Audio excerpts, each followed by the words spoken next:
Magandang umaga po sa inyong lahat. It is a joy to be in the house of the Lord. Ang Diyos ay napakabuti. You can turn around and say hello. A wonderful New Year, Chinese New Year to everyone. It is good to be back again. We are still in our series, Typologies of Christ.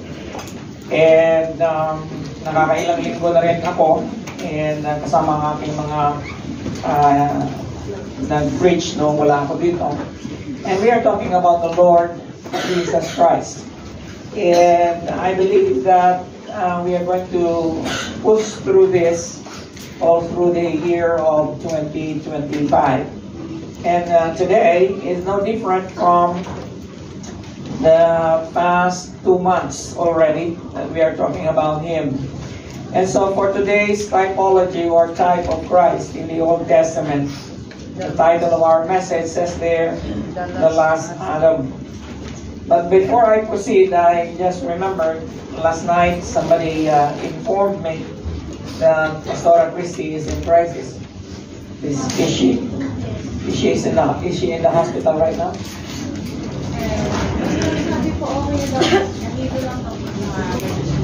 Okay. Sabi kasi sa akin nagsusuko na ako. Shall be alright. Let's pray anyhow. Anyone who is sick in the body today, is there anyone you are not feeling very well? Lift up your hands. Sino ka man? Wow. Hallelujah. Can I ask somebody beside this person to just put your arms around the shoulder or lay your hand on the shoulder? Hallelujah. Tayo po'y manalangin. Panginoon, salamat po sapagkat Ikaw ang dakilang manggagamot. Lord, noon ngayon at magpakailanman, hindi ka nagbabago. Ikaw pa rin ang aming doktor. Lord, Ikaw ang napakadali naming lapitan sapagkat lagi kang nariyan, lagi kang available. And higit sa lahat, Panginoon, wala na kaming alam na iba pa na higit na makapangyarihan maliban sa iyo. And so, Lord, naniniwala din kami, Panginoon, na walang distansya ang prayer.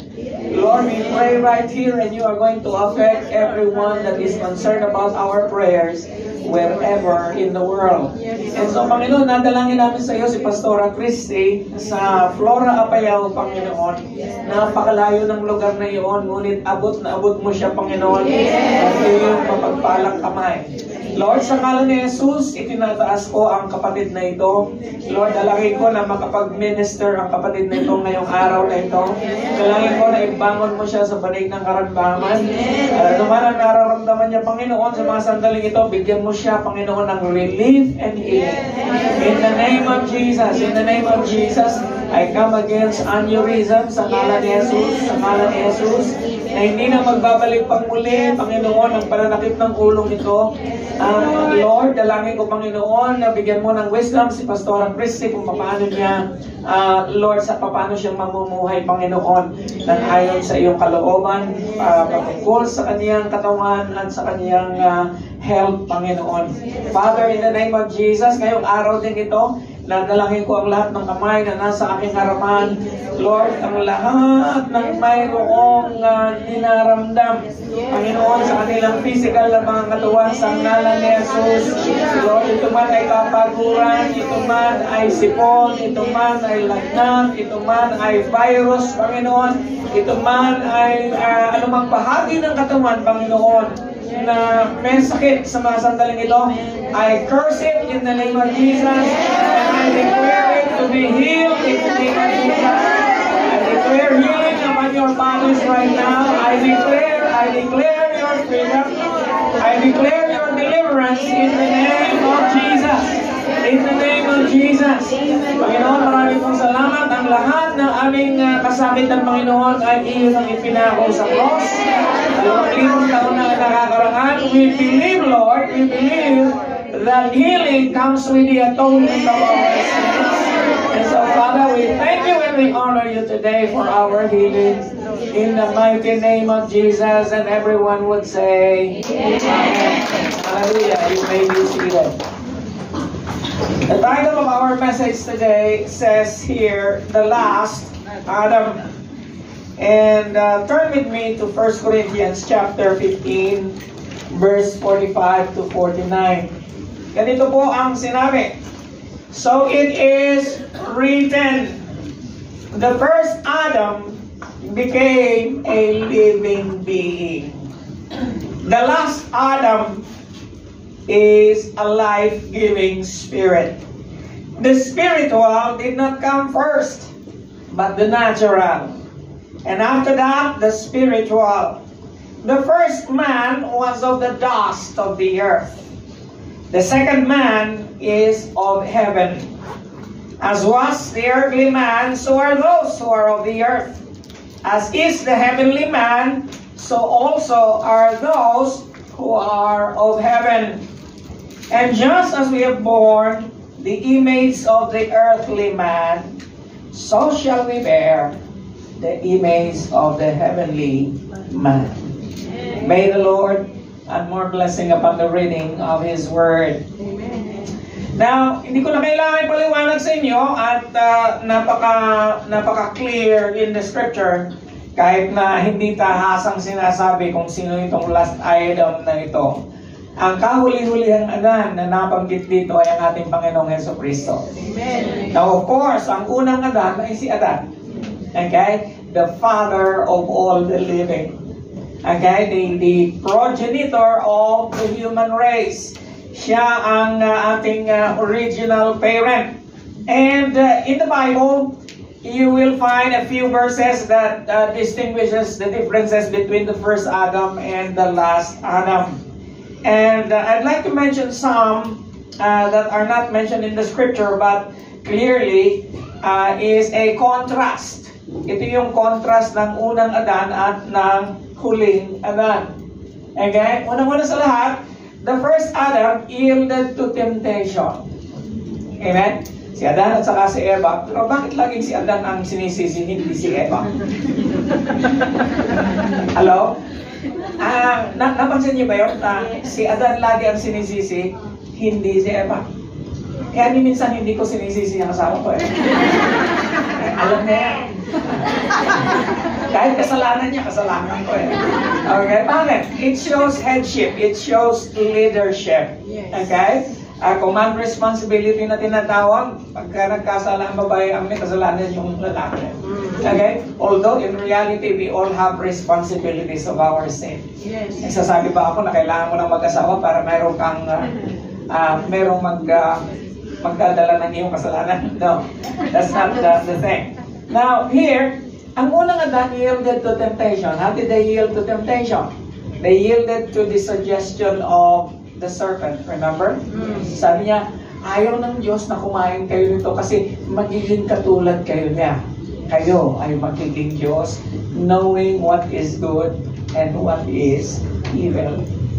Now, the second Adam, the last Adam, he was the one who overcame temptation. You remember? He was 40 days in the wilderness, and on the 40th day, he was tempted by the devil, and he overcame temptation. Second, the first Adam sought to be like God. The last Adam sought to be like a man. Okay? Si Adan gusto niyang maging Diyos kasi yun nga ang temptation. Pangalawa, ang last Adam naman, siya ay Diyos, ngunit naging tao siya. The first Adam was naked and received clothes. The last Adam was clothed and stripped naked on the cross of Calvary. Si Lord, inubaran siya doon sa cross ng Kalbaryo. Si Adan, dati siya hubad, pero pinagtakpan siya ng Diyos. Did you see the difference? Yes. He tasted death. The first Adam, natikman niya ang kamatayan sa punong kahoy. Galing sa punong kahoy. Si Lord naman, the last Adam, tasted death on a tree, on the cross of Calvary. Okay?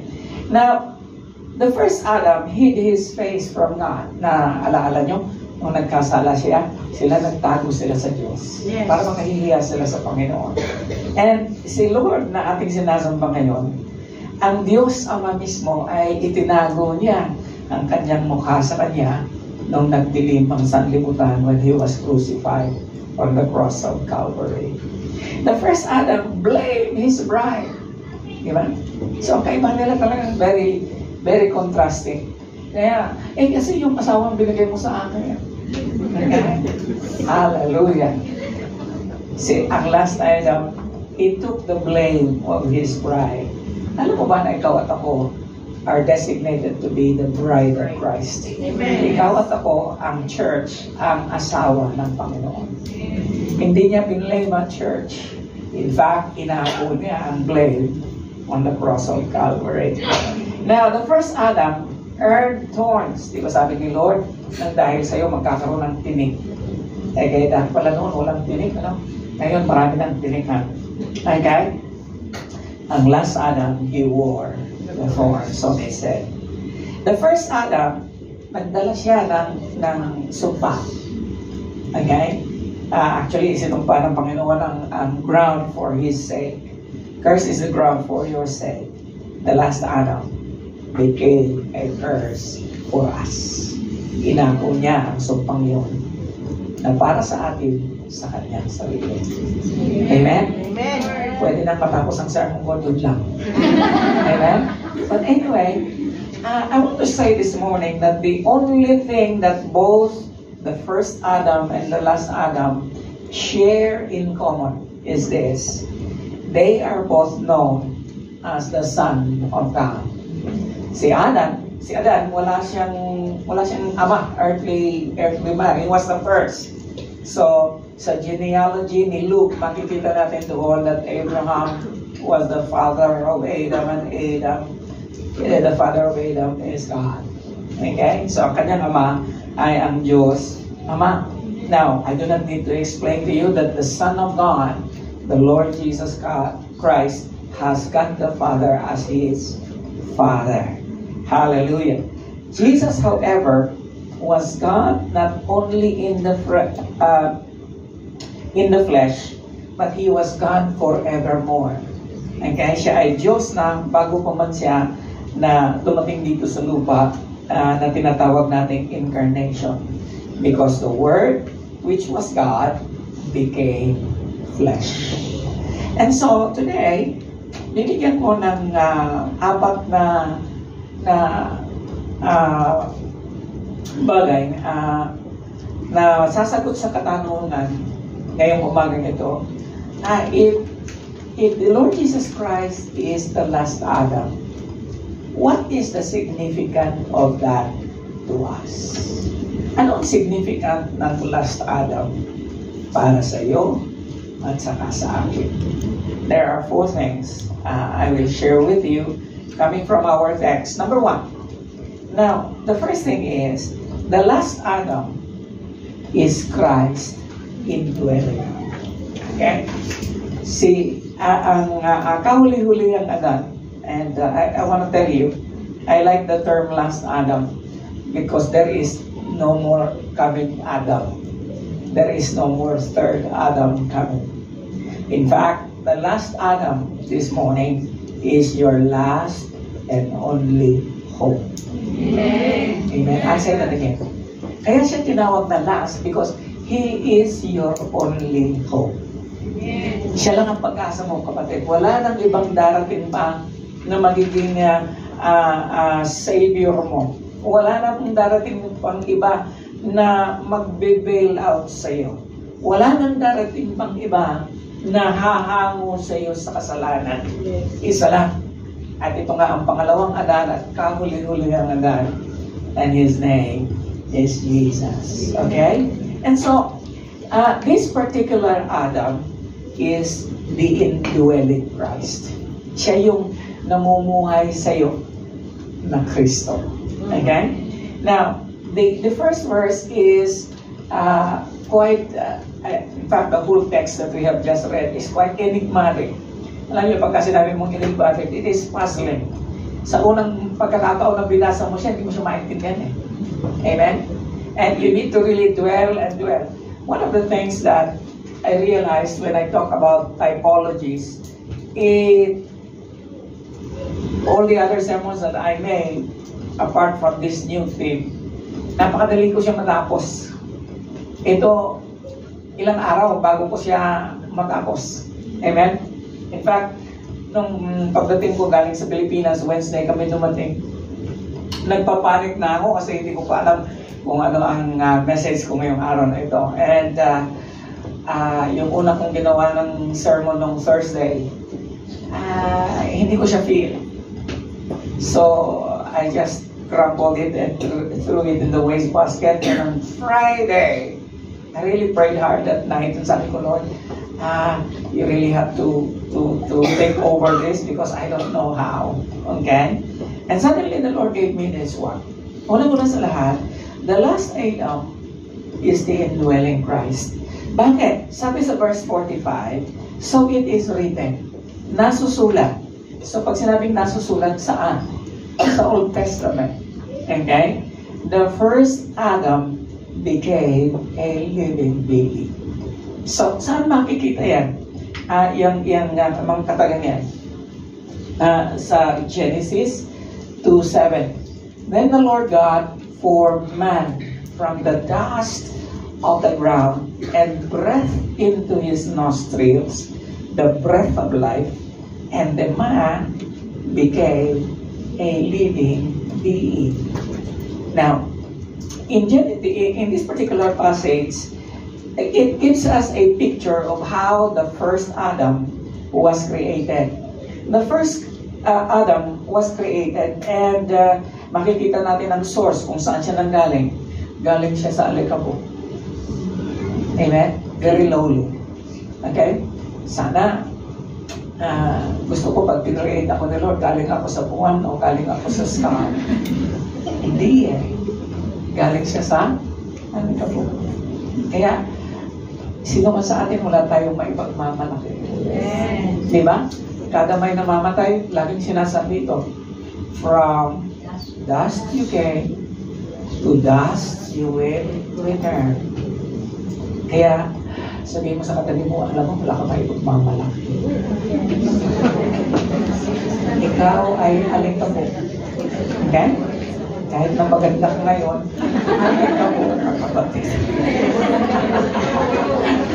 Hello? Okay? So sabi niya, he was formed from the dust. Then secondly, from the dust of the ground, and God breathed into his nose. Pero hindi nose ang ginamit. Nostrils. You know what? This made me question. Sabi ko, Lord, bakit nostril ang ginamit mo? Eh, pwede naman ang nose. Hello? Do you know why God used nostril? Kasi pag tinawag na nostril, ang nose kasi yung butas lang. Hello? Baka hindi pumasok eh. So baka nag-aalin lang ka na hindi pumasok yung breath of life ng Panginoon. Sabi niya, God breathed into his nostril. Kasi ang nostril, pag pinasa mo ang kahulugan ng nostril, even in ancient Hebrew, kasali yung kaloob-loobang cavity ng nose. Amen? So, para walang pagdududa na nanggaling sa Panginoon ang buhay niya at ng buhay ng bawat isa sa atin, God breathed not into his nose alone, but in his nostrils. Isn't God good? Hallelujah. And then thirdly, and God breathed into his nostril what? The breath of life. Ang hininga ng buhay. And because of that, when he breathed into his nostril, the man became a living being. In another translation, the man became a living soul. Now, we believe that man is composed of three parts: body, soul, and spirit. Right? So, tatlong bahagi ang tao. Hindi pwedeng magkakaroon ng soul. Ang original na soul was imparted by God from the very beginning. The same soul that Adam had we share it today in each and every one of us. Hello? Amen. Okay. And so, we are created in the image of God. Kanya lang, something happened in between that two particular passage. Balikan natin yung passage. Okay? So it is written, the first man, Adam, became a living being. Binasa na natin yung text. There is something that happened between that and the other passage that says, the last Adam became a life-giving spirit. Kung nabuhay ang tao nang dahil sa hininga ng buhay na nanggagaling sa Diyos, bakit kailangan pa yung second part, the last Adam became a life-giving spirit? Because something happened in between. And this is what happened in between. Therefore, sin entered into the world through one man. Nagkasala si Adan, di ba? At nang dahil sa kasalanan iyon, pumasok daw ang kasalanan sa sanlibutan. Hello? And death, nang dahil sa kasalanan, ang result ng kasalanan ay kamatayan. Sa pamamagitan ng kasalanan iyon, and in this way, death came to all men, because all have sinned and fallen short of the glory of God. Amen? Amen. Now, alam nyo, when God created Adam, he was perfect. Eh kung si Adam nga, perfect na nagkasala pa, ikaw pa kaya at saka ako. Amen? Hello? Amen. Now, huwag nyo na akong tanungin saan galing ang kasalanan. Bago pa nagkasala ang tao, may kasalanan na. Okay? And yet, pumasok ang kasalanan, and because of sin, the fellowship with God was disrupted, was cut off. And that is the reason why, if you define sin, if you define death, death is not only physical, death is spiritual, death is separation from God. So, nakakalungkot ang creation story, di ba? Dahil in just a few chapters, well, I believe na yung timeline natin sa Bible is quite different than just reading it. Because from reading it, you would think na bago lang nangyari, ginawa niya si Adan, nagkasala kaagad sa chapter 3. Sa chapter 2, ginawa ng Diyos ang tao. Sa chapter 3, nagkasala silang dalawa. Para bang kahapon lang nangyari, pero hindi. It must have been a lapse of time. But anyway, they sinned. And because they sinned, sin entered into the world sa pamamagitan ng isang tao at ang kamatayan sa pamamagitan ng kasalanan at sa pamamaraang ito, in this way, death came to all men. In fact, if you are not born again today, hello? I have bad news for you. You are dead in the presence of God. Amen? Pagka wala kang relationship sa Diyos, ikaw ay patay. Paano ka nagkakabuhay? When you have a personal relationship with Jesus Christ. Why?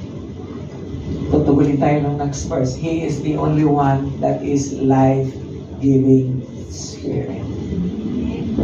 Maliwanag po ba? Amen. Wow. Hallelujah. Praise the Lord. So because of disobedience, sin entered the world. Ang consequence noon ay death. And the death became our inheritance. That's why in 1 Corinthians chapter 15, where we got our text, this is a text about the resurrection. Okay? Sinabi doon na the last enemy that will be conquered is death. Why? Lumaganap ang kamatayan. Now, nais kong sabihin sa inyo na kung hindi nagkasala si Adan, wala siyang kamatayan. Siya ay immortal. Hello? Amen. Now, may dalawang puno sa Garden of Eden na very distinct. First is the tree of the knowledge of good and evil. Remember? Yun yung punong kahoy na sinabi ng Lord, kainin mo na ang lahat mong gusto mong kainin, huwag mo lang kakainin ito. ang bunga nito, sapagkat the moment you eat this, you are going to die. Amen? Eh, kinain niya. Hello? Kaya lang meron pang isang puno doon na the tree of life. And maalala ninyo, nung nagkasala na si Adan at saka si Eva, pinalaya sila ng Panginoon sa Garden of Eden. Bakit? Kasi baka patuloy silang kakain sa tree of life and they will live forever.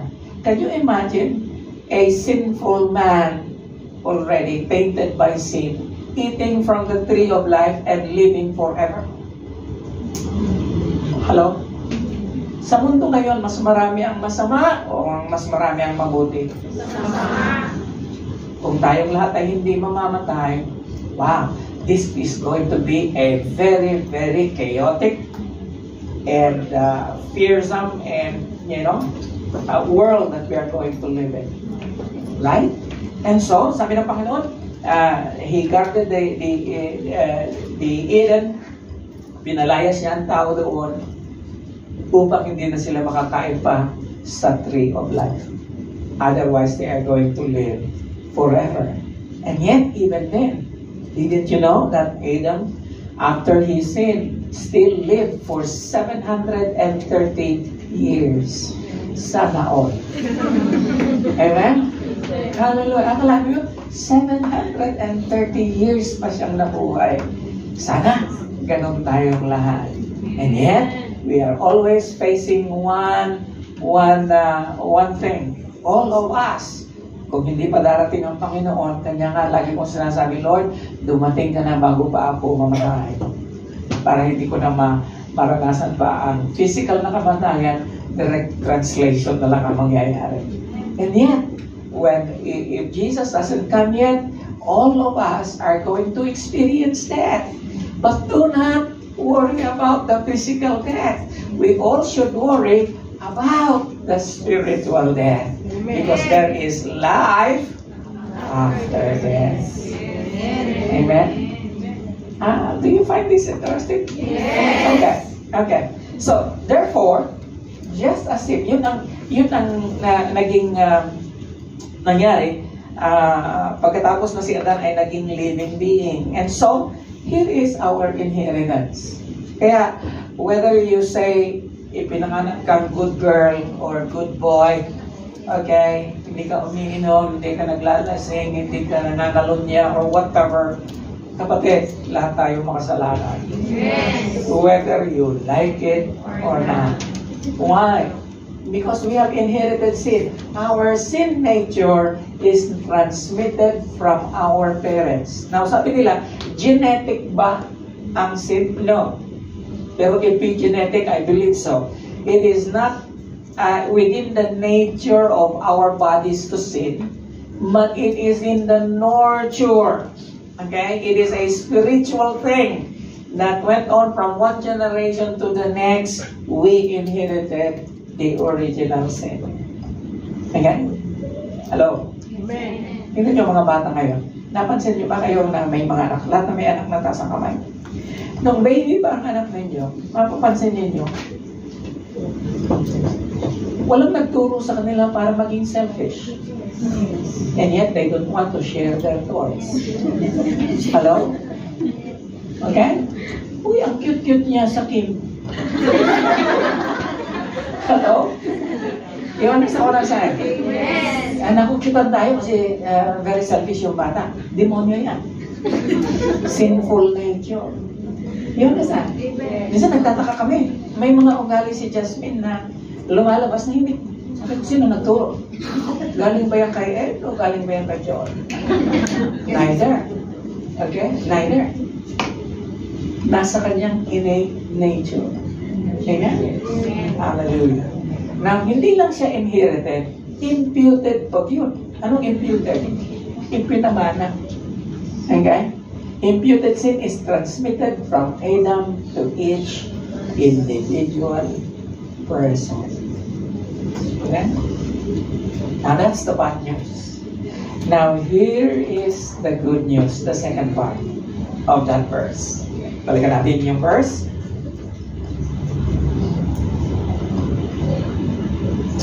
The last Adam became a life-giving spirit. Kasi nga, patay tayo sa harap ng Diyos eh. But then again, nung makilala natin siya, something happened. Kanya nga siya tinawag na born again. Katulad ng sinabi ni Jesus kay Nicodemus, Nicodemus, except a man be born again, he shall not inherit the kingdom of God. Sa ibang translation, he shall not see the kingdom of God. So kailangan na mag-born again siya. Born again of what? Shall I enter into my mother's womb? Nakuloko din ito si Nicodemus ang sama ng isip niya, no?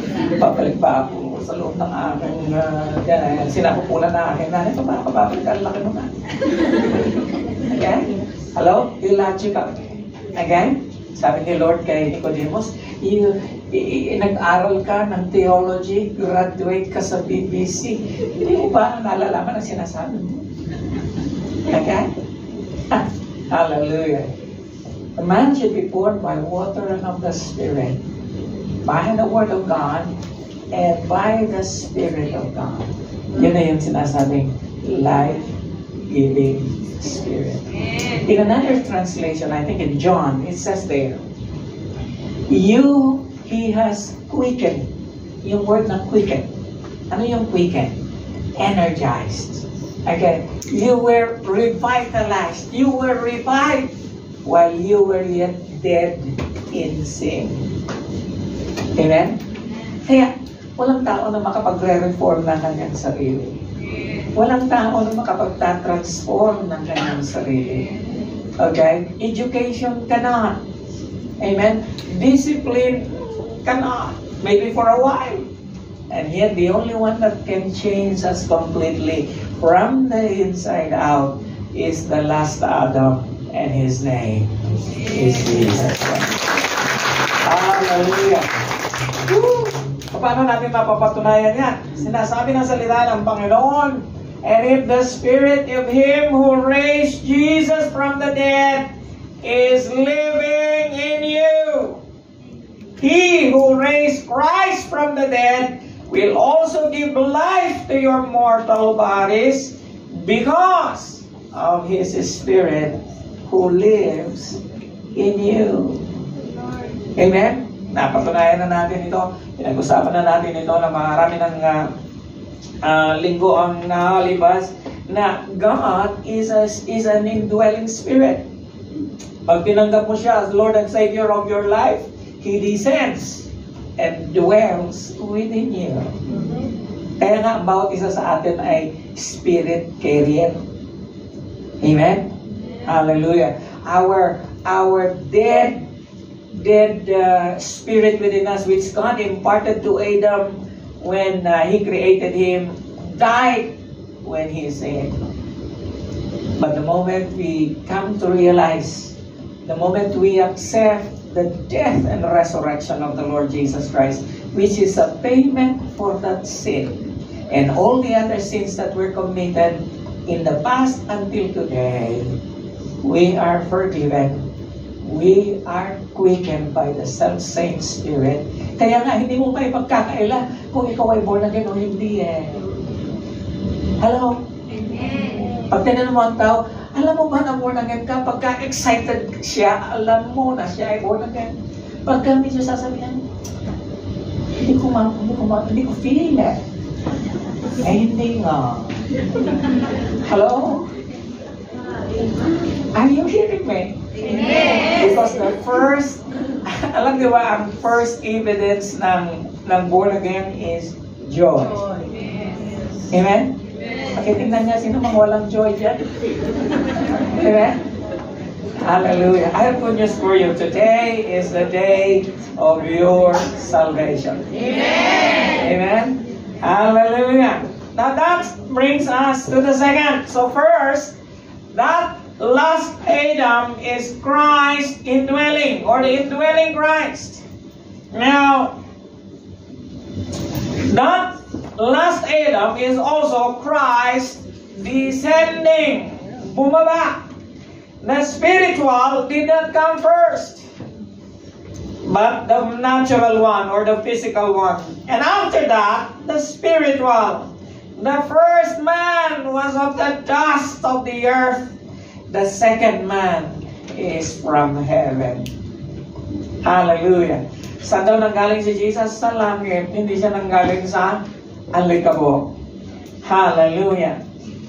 Now, no one has ever gone into heaven. Sabi ni Jesus, siya mismo nagsabi, walang sino man ang nakapunta sa langit, maliban sa kanya na galing sa langit, siya ang tinatawag na anak ng tao that we believe and we know and we understand is the Lord Jesus Christ. Amen. Kaya napakahalaga, napaka-wonderful ng tinatawag na incarnation. Say that word with me, incarnation. Now sa Latin, ang tawag doon ay incarne, in the flesh. Okay? Yung karne na binibili natin sa merkado, yun yung flesh. Okay? Yun din yung carnation. Okay? Ang root word ng incarnation is in the flesh. It was God taking upon Himself to become a human. So, here is something that is so wonderful and beyond almost our understanding. That God would take all the trouble of becoming a human just for us to get right with God. Amen. Para lang tayo ay makipag-ayos sa Diyos dahil lahat tayo may kasalanan and walang kasalanan na pwedeng humarap sa Panginoon. Walang sino mang makasalanan na pwedeng humarap sa Kanya na hindi niya papatawan ng judgment. And because of God's great love towards us, He sends His only begotten Son and to die on the cross of Calvary for your sin and my sin. Yes. Now that is the greatest condescension of all time. Yun daw ang pinakadakilang pagpapakumbaba sa kasaysayan ng tao. Amen? Kaya mo bang magpakumbaba ng gano'n? Diyos ka, tapos magiging servant ka. Tapos aalibustain ka ng tao, and then ipapako sa kasakros. Marami sa inyo, hindi nga lang mapansin, masama tayo. Yung pa kayang ipako ka sa cross. Amen? Hallelujah. And so, si Charles Spurgeon sabi niya, for first, the birth of Christ was the incarnation of God. It was God taking upon Himself human, a mystery, a wondrous mystery to be believed in rather than to be defined. No wonder many people today shrug at the incarnation because it is too good to be true. And yet it is true. Amen? It is even too implausible to happen. And yet it happened. Amen? Hallelujah. In human understanding, no royalty on earth is going to stoop down like that. And yet Jesus did. And He is not only royalty, He is King of kings and Lord of lords. Amen. He is the Messiah. His name is Jesus Christ. Hallelujah. Again, in John chapter 3 verse 31, it says there, the one who comes from above is above all. The one who is from the earth belongs to the earth and speaks as one from the earth. The one who comes from heaven is above all things and above all. Hallelujah. And so, ang tataas-taas ng Diyos, bumaba siya. And I think that alone, if we are going to dwell on that, pagka magme-meditate tayo, kaya mahalaga ang meditation Kasi you begin to immerse yourself on the thought that God could have stayed in heaven. Okay?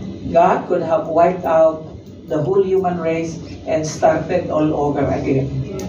Okay? And yet, He went through all the trouble just to come down for your sake and my sake. Amen. Every time we sing that song, everything was done so you would come. Many of the people that sing that song do not really understand what they are singing. Even if you like the melody. But unless it is going to be explained to you na before the world began, you were already in His mind, how can that be possible? And it takes a lot of faith to really grasp the meaning, and then hindi lang to grasp the meaning and to appreciate it. And if we really understand that, all of us are going to bow down on our knees and really worship God in spirit and in truth. Because we do not really understand the gravity of what He did. Amen? And yet, that is our last Adam. His name is Jesus Christ. That brings us to the third. The last Adam is Christ transformed. Siya yung nagbabago sa atin. As was the earthly man, so are those who are of the earth. Now, napaka-unique mo at napaka-unique ko. Kasi we have two natures. The first nature is the Adamic nature. Hindi may pagkakailan na tayo ay descendant ni Adam. Kaya nga, pati kasalanan na inherit natin eh. Okay? Sana pati mukha, no? Sana pati build ng katawan. Nag-degrade na ang tao eh. Ang tao no, namumuhay ng 730 years. They must have been of good physical, characteristics. And yet, ngayon pa lang, 70 mo lang, 50 ka pa lang, nararamdaman mo na ang arthritis. Okay? Hallelujah. Ano pa kaya kung maging 60 ka o maging 70 ka? Hello? Kung tatagal ka. Ayun, 700. Hello? And yet, hanggang ngayon, we share the characteristic of the earthly man. Okay? And we are earthly. We have the Adamic nature na tinatawag. But thanks be to God, hindi lang yun ang meron ka. Especially if you are a believer. Amen? You also has invited the most powerful thing ever in the universe, and that is the Holy Spirit. Okay? On your conversion, the Lord has filled you with His presence. Kaya, since the time you were born again, nagkaroon ka ng tinatawag na God consciousness. Now, of course, kahit nung hindi ka pa born again, mayroon kang tinatawag na conscience, na gift ng Panginoon, pero mas matindi ngayon. Amen? Na ikaw ay Kristiyano na sa pag nararamdaman mo ang presensya niya, may natatawagan ka. In fact, the thing is, the fellowship that was destroyed was now reinstated. Amen? Kaya, mararamdaman mo pagka nagkakasala ka, parang ma-feel mo yun, na lumalayo ang presensya ng Panginoon. Lalo na kung paulit-ulit na yung kasalanan yun ay ginagawa. Kasi, ang Panginoon, hindi siya pwedeng mamuhay sa buhay ng isang tao na kasama ang kasalanan. Amen? Mag-i-grieve at mag-i-grieve ang Holy Spirit. And so that is the reason why we are told by John to confess our sins. Because he is, if anyone sins, if you confess your sins, he is faithful and just to forgive us our sins and to cleanse us from all our unrighteousness. So we have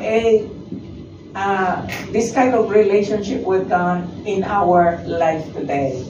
When we sin and we do not confess, the Holy Spirit is grieved, right? But when we confess, the Holy Spirit returns and restores our fellowship with God. Can you imagine that? Meron kang partnership, meron kang fellowship, dapat sa Panginoon. Amen? Amen. And how does that happen? Well, it always happens, most especially in our prayer time. Amen? Nagpipray pa ba tayo? Amen. Praise God. Okay? So sabi dyan, recognizing Jesus as the last Adam encourages us to rely on the power for transformation rather than our strength. Look here. In our text it says there, as was the earthly man, so are those who are of the earth. You and I are of the earth. And as is the heavenly man, so are also those who are of heaven. You and I are of heaven. Amen. How many of you believe you are looking forward to heaven? Amen. Are you? Yes. Okay, then you should show it the way you walk. Okay? Because we are looking forward, mga kapatid, the world is not becoming better and better. Yeah, bro. The world is becoming worse and worse. Do not hope na gaganda ba ang takbo ng administrasyon ng presidente ng Pilipinas. Okay? Do not even put your hope in Donald Trump. Okay? It is not going to be better and better. The world is going to be worse and worse. Yes, true. Nabasa ko kanina na isang nakapagtatakang bagay na nangyayari sa mundo ngayon. Sinabi niya sa English, tatagalogin ko. Ang diablo noon nagtatago pa. Nagkukubli, nagbabalag kayo para hindi mo siya mapansin. No? Ngayon, hindi na nagtatago. Ang diablo, harap-harapan na ginagawa niya ang kanyang karumal-dumal na gawain. Ang nakapagtataka, hindi natin nakikita. Hindi pa rin natin napagsisino ang diablo. At kung minsan, ay ipinagdiriwang pa natin ang kasamaan niyo. Hello? And I tell you, I'm sorry guys, but the world is not going to become better. Yes. If you are longing for utopia, kiss your utopia goodbye. You know why? We are headed for destruction. And yet, we have hope of all men. Sa lahat ng tao, ikaw ang may pag-asa. Bakit? Amen. Hallelujah. Bago mangyari ang mga bagay na yun, the Lord is going to translate us into heaven. Amen? I like this verse. Sabi dyan, and we all who with unveiled faces. Tayo raw na hindi nakatalokbong ang ating mga mukha. Contemplate the Lord's glory.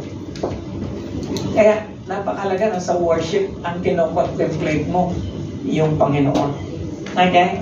And are being transformed into His image with ever-increasing glory.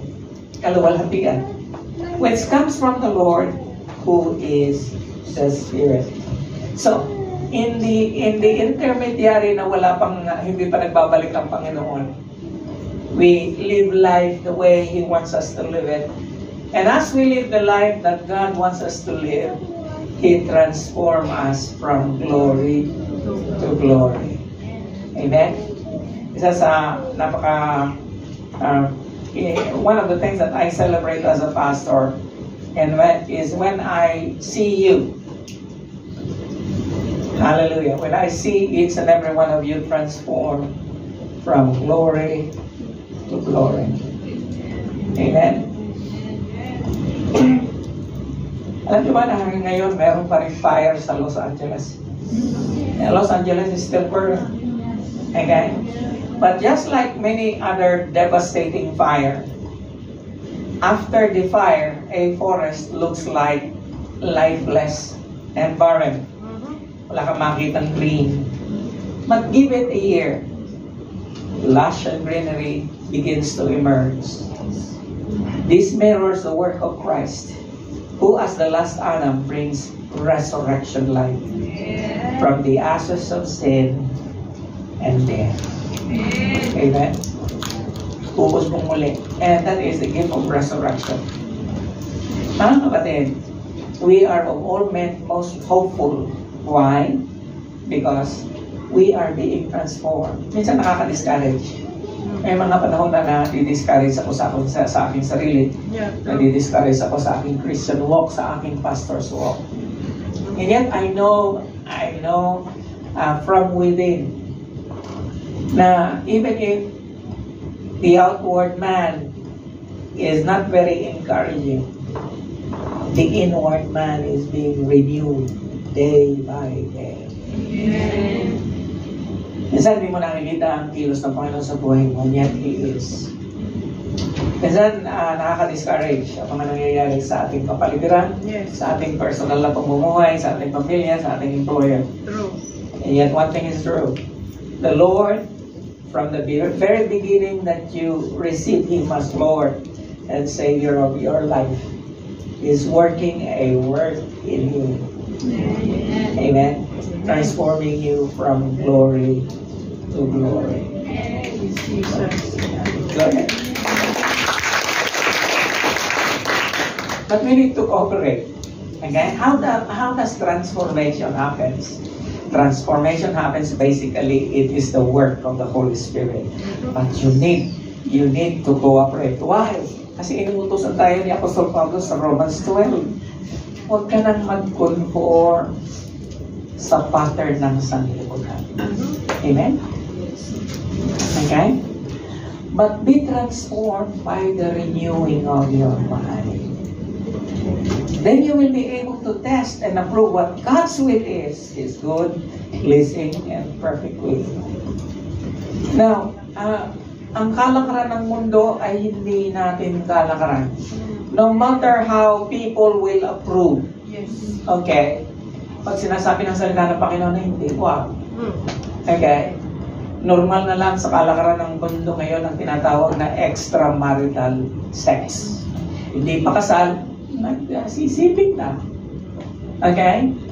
Kasi, huwag niyong ibibigay ang inyong mga katawan. Kayo na may inaasahang apam na darating. Okay? Do you know what apam is? Okay? Kay foreigner around Manila, yung yata ang ibig sabihin ng apam. But it also designates any foreigner that has become a relationship with you and is coming. Pag dumating siya dito, kung ibibigay ang katawan mo sa kanya na hindi pa kayo kasal. Remember this, I am your pastor. I am your pastor and I'm telling you, the moment you do that, that is fornication. Okay? Alam niyo sa Tagalog, ang fornication ay pakikiapid. Katulad ng adultery, pakikiapid siya. Now, God is not going to bless your marriage, even if magpakasal ka, after that. Now, mahabagin ng Diyos, Panginoon ko, nagpapatawad siya. Kanya lang laging may consequences. Hello? Hello? Yes. Naiintindihan mo ba ako? Yes. Tumatamong ka ako. Pero pagdating ni, wala na. Tulero na. Okay. Ulitin ko ulit. Huwag niyong ibibigay ang inyong katawan kanino man na hindi kayo kasal. True. If you are having sex and you are not married, you are a fornicator. Okay, sabi ng salita ng Panginoon, no fornicator is going to enter the kingdom of God. Ganun siya katindi. Okay? Na kayo mag-boyfriend. Hello? And my God, I am your pastor and it breaks my heart when I see you posting your pictures magkasama sa kama na hindi pa kayo kasal. Hello? Sorry na lang yun. Kailangan mo sabihin nito kasi para mga tao hindi nakikinig eh. Okay? Para mga tao pinalalampas lang. Okay? Sabihin pa ng iba, pag sinunod ko lagi si pastor, hindi ako magkakalalaki.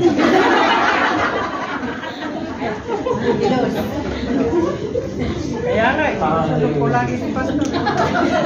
Hindi na balang hindi ka magkalalaki, kapatid. Tama yan, tama. Basta magkita tayo sa langit.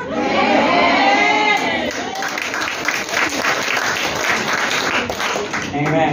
Hallelujah. Bato-bato sa langit. Ang tamaan ay tatamaan talaga. This brings us to the last but not the least. Amen. The last Adam is the glorifying Christ. Now, glorification only happens when we are in heaven. But God, the last Adam, prepares us to glory. Okay? And just as we have borne the image of the earthly man, so shall we bear. Dahil natanggap na natin ang imahe ng makalupang tao, ay tatanggapin din natin, magkakaroon din tayo ng image ng makalangit na tao. In fact, the Bible promises that we shall be like Him. Like Him not only in appearance, but like Him in substance, like Him in power. We will share not only the humanity of Christ, but the deity of Christ. I believe that with all of my heart. Recognizing Jesus as the last Adam, we need to recognize that soon and very soon, we are going to bear the same image of the Lord. Hallelujah. Magiging kamukha natin siya. Si C.S. Lewis, sabi niya, ang anak ng Diyos, the Son of God, became a man so that men will become the sons of God. Isn't that a wonderful contrast? Tagalogin natin. Ang anak ng Diyos ay naging tao upang nang sa gayon, ang tao na ikaw at ako ay magiging mga tunay na anak ng Diyos. We will soon be glorified and be forever part not only of His glorious family, but His glorious reign. Akalain mo kayo na mag-ahari ka kasama ng Panginoon? Yes. Let us be worthy of that calling. In 1 Corinthians chapter 15, verse 54, but when this perishable body, alam niyo, yung katawan natin is going to perish, will have become imperishable. Darating panahon, hindi na siya imperishable. Incorruptible na siya. Then what is written, okay, and this mortal will have put on immortality, then what is written will happen. Notice this passage. Death is forever swallowed in victory. Mabubura na sa dictionary ang kamatayan. Amen. In heaven there is no longer death. We will live beyond 700 of Adam. In fact, we will live forever and ever.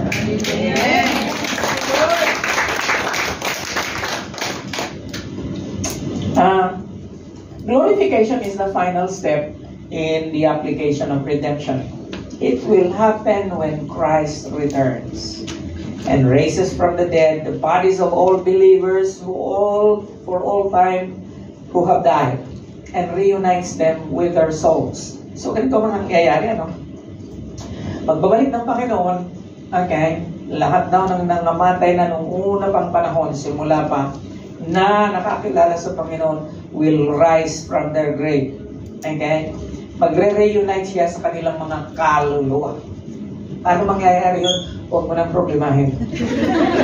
Problema ni Lord yun. Okay?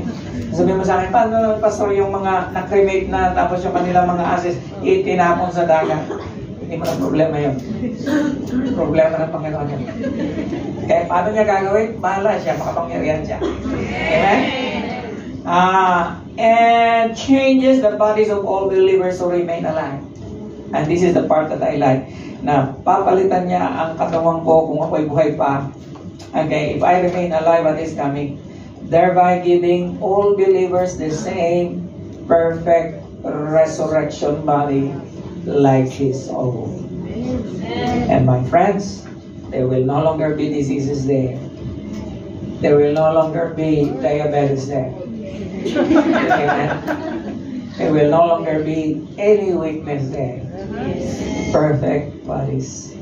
I'd like to end my message with a small article by Chad Bird. Sabi niya, we gain more in Christ than what we lost in Adam. Mas nakaganan siya na tayo or tumubo tayo kay Kristo kaysa sa mga bagay na nawala sa atin ng dahil kay Adam. The first Adam was a human being. The last Adam is a human being and God in one person. Because of this, Jesus does more than restore our humanity. He elevates our humanity. Jesus becomes what we are, a woman's child, that He might make us what He is, a child of the Father. Christmas is one small step for God, a giant leap for mankind. He becomes no less, but we become infinitely more in Him. Hindi nabawasan ang pagka-Diyos ng Panginoon. Ngunit tayo, natagdagan ang ating pagiging makatao. Hindi lang tayo makatao, tayo ay makalangit na. Amen. Amen? Hallelujah. Can I invite you to please rise? I'd like to make an invitation this morning. If you are here and you know in your heart, kung ikaw ay narito at nalalaman mo sa iyong damdamin na putol ang ugnayan mo sa Panginoon. Kapatid, hallelujah. I have good news for you. Ikaw ay narito sa pagkakataong ito para magbalik loob sa Panginoon.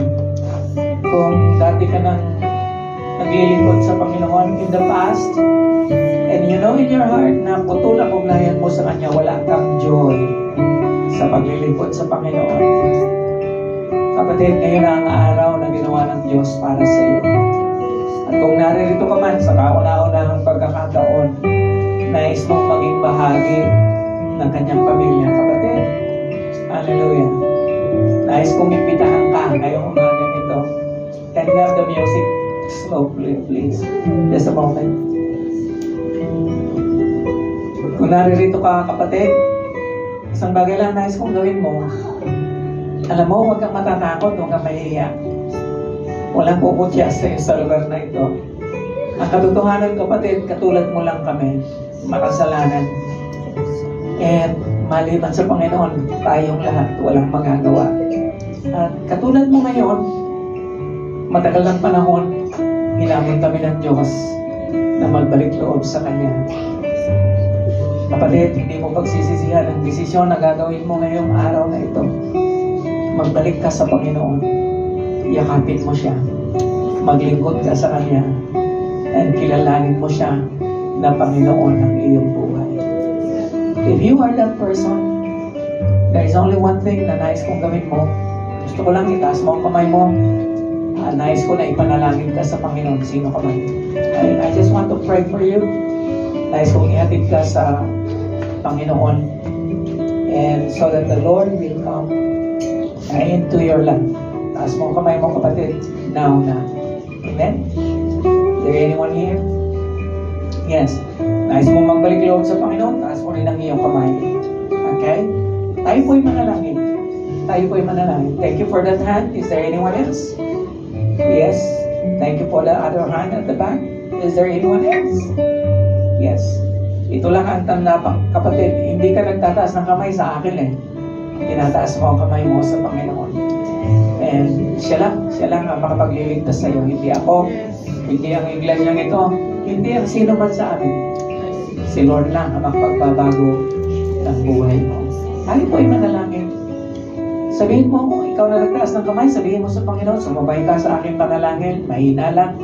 Sabihin mo, Lord, salamat sa mensahe na aking narinig. Lord, totoo nga na minana ko ang lahat ng kasalanan na akin ang nagawa at gagawin pa. Lord, patawad po. Patawad sa lahat ng maling desisyon na ginawa ko sa buhay. Napakarami ko ng nagawang bagay, Panginoon, na hindi ayon sa iyong kalooban. Lord, patawarin mo ako sapagkat ako ay lumayo sa iyo. Lord, napakaraming tao na ang aking nasaktan at maging sarili ko man ay akin ang nasaktan, Panginoon. Lord, salamat, nandiyan ka palagi. Ikaw ang last Adam. Ikaw ang kahuli-hulihang Adan na maaari kong tawagin. At sa mga sandaling ito ay nais kong tanggapin. Lord, tinatanggap ko ikaw as Lord and Savior of my life. Lord, ibalik mo ako sa iyong presensya, ibalik mo ako sa iyong favor. And Lord, gusto ko lang magkaroon ng kalayaan sa aking sarili, kalayaan, Panginoon, sa lahat ng aking mga kabigatan na naging resulta ng aking paglayo sa iyo. Sa iyo ay nagbabalik loob. Sa iyo, Panginoon, pinagkakabiwala ang aking buhay. Sa iyo, Panginoon, ay pinagkakatiwala rin ang aking kinabukasan. Salamat, Lord. Salamat sa iyong dakilang pag-ibig sa akin. Lord, tinatanggap ko ang pag-ibig mo sa cross. Tinatanggap ko, Panginoon, ang katunayan na namatay ka para sa akin at nabuhay na maguli. Sa iyo, Panginoon, pinagkakatiwala ang aking sarili, ang aking pamilya, ang aking kinabukasan. Sa ngalan ng Ama, ng Anak at ng Banal na Espiritu Santo. Ako na lang mananalangin sa iyo, kapatid. Panginoon, salamat po sa ginawa mo sa buhay ng aking kapatid na ito. Salamat, Panginoon, sa witness ng Banal na Espiritu. At salamat sa kapangyarihan na iyong ipinadama sa Kanya. Sa iyo, ang lahat ng papuri at pagsamba sa napakatamis na pangalan ng aming Panginoong Jesus. And everyone would say, Amen. Manatili po tayong nakatayo. Nihiling ko ang mga communion servers to please come.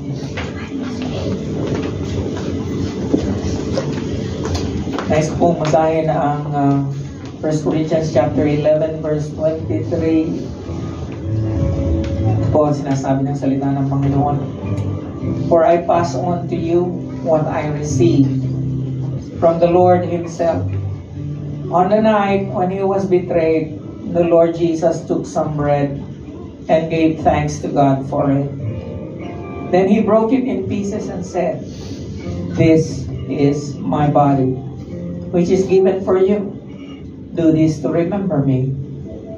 In the same way, He took the cup of wine after supper, saying, This cup is the new covenant between God and His people, an agreement confirmed with my blood. Do this to remember me as often as you drink it.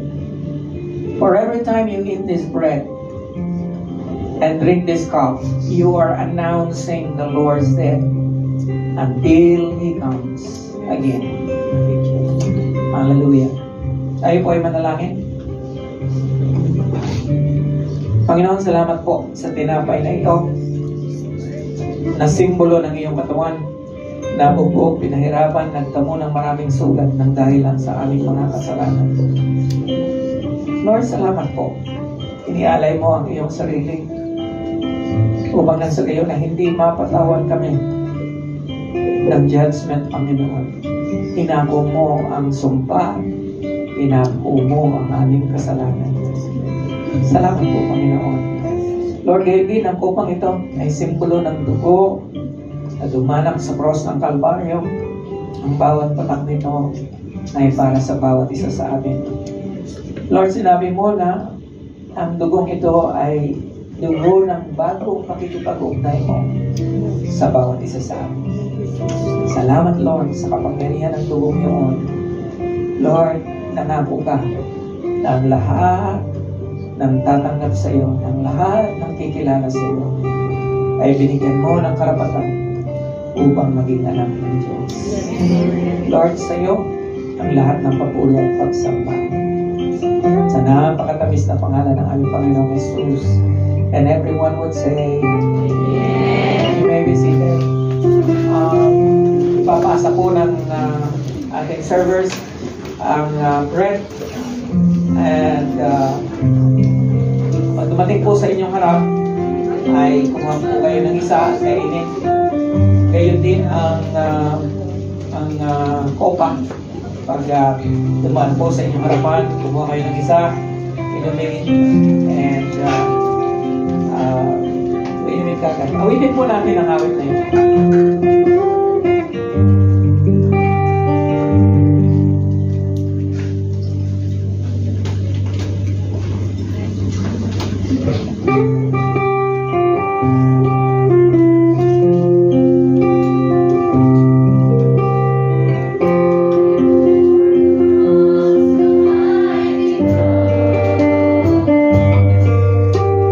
God is still to thy word.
Salamat po, Lord, sa ginawa mo sa aming buhay. Salamat, Panginoon. Ikaw ang aming kalakasan. Ikaw, Panginoon, ang aming pag-asa. Ikaw ang aming kinabukasan. Salamat sa araw na ito. Salamat sa kapahayagan ng iyong banal na Espiritu, Panginoon, paging ang iyong mga salita. Sa iyo ay binabalik ang lahat ng papuri at pagsamba sa napakatamis na pangalan ng aming Panginoon Jesus. And everyone would say, Amen.